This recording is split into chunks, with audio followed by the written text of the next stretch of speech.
Le mouvement d'identité chrétienne est un nom qui s'applique à une variété de cultes religieux différents, tous identifiés par des principes racistes et antisémites. Ces cultes se retrouvent généralement parmi les groupes radicalement anti-gouvernementaux, extrémistes, de droite, et les groupes de survie.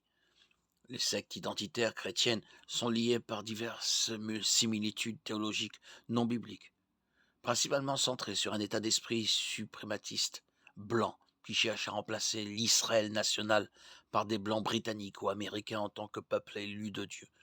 Cette théologie raciste est suivie par plus de 50 000 personnes aux États-Unis.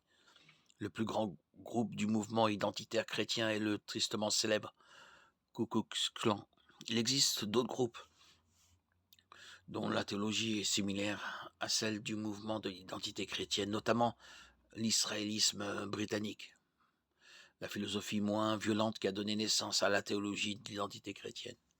Et le quinisme, mais l'identité chrétienne est plus virulement raciste, mais il existe d'autres différences. Les adeptes de l'identité chrétienne croient que la fin du monde sera précédée d'une guerre de purification au cours de laquelle tous les non-blancs seront exterminés.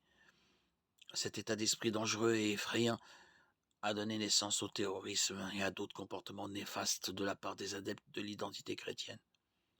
L'histoire et les activités du mouvement de l'identité chrétienne sont vastes.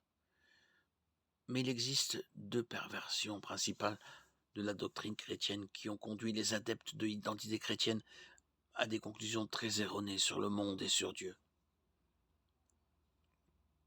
Tout d'abord, le mouvement identitaire chrétien est célèbre pour son identité selon laquelle les Britanniques, et par extension les Américains, les Canadiens et d'autres, sont les descendants spirituels et littéraux des 10 tribus perdues de l'ancien Israël. Ils pensent que la race blanche représente aujourd'hui le peuple élu de Dieu, une croyance fondée sur des interprétations capillotractées de l'histoire migratoire, mais qui n'est pas basée sur des faits. La Bible nous dit que Dieu rétablira Israël en tant que nation, dans la communion avec lui, après l'avoir protégé des nombreuses nations qui s'opposeront à lui à la fin des temps. Contrairement aux croyances du mouvement identitaire chrétien, il est clair dans la Bible que la nation d'Israël sera composée du même groupe ethnique que celui qui a été responsable de la mort du Christ, à savoir les Juifs. Zacharie 12, 10. La deuxième grande croyance non biblique des adeptes de l'identité chrétienne est que la fin des temps et le retour du Christ doivent être inaugurés par une guerre génocidaire.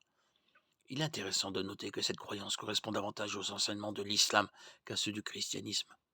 La Bible enseigne que le Christ reviendra pour établir son royaume sans l'aide de l'humanité. Le passage de Zacharie mentionne et indique clairement à de nombreux autres passages cette confirmation. Apocalypse 1,7 dit que toutes les tribus seront témoins de sa venue. Tite 2,13 a été écrit par un juif, Paul, à une église juive, alors que tous anticipaient joyeusement l'apparition de Jésus. Il est mentionné que des guerres et des rumeurs de guerre se produiront avant la fin, Matthieu 24,6.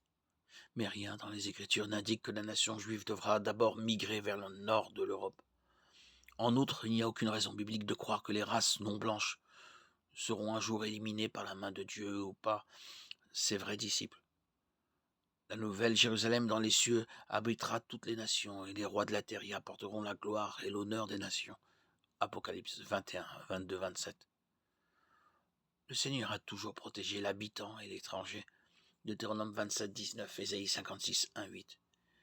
Eh bien, qu'il ait ordonné à Israël de ne pas épouser les filles des étrangers et d'être ainsi tenté d'adorer leurs idoles, il a toujours attiré et continuera d'attirer les convertis d'autres nations, tribus et langues. Ruth 1, 16, 17. Apocalypse 7, 9. Ce qui distingue ces convertis de ceux qui rejettent Dieu n'est pas la couleur de leur peau, mais leur acceptation de son offre de pardon par le sang versé du Christ sur la croix. La faveur de Dieu est une affaire de cœur et non de race ou de nationalité. Galates 3, 28, 29.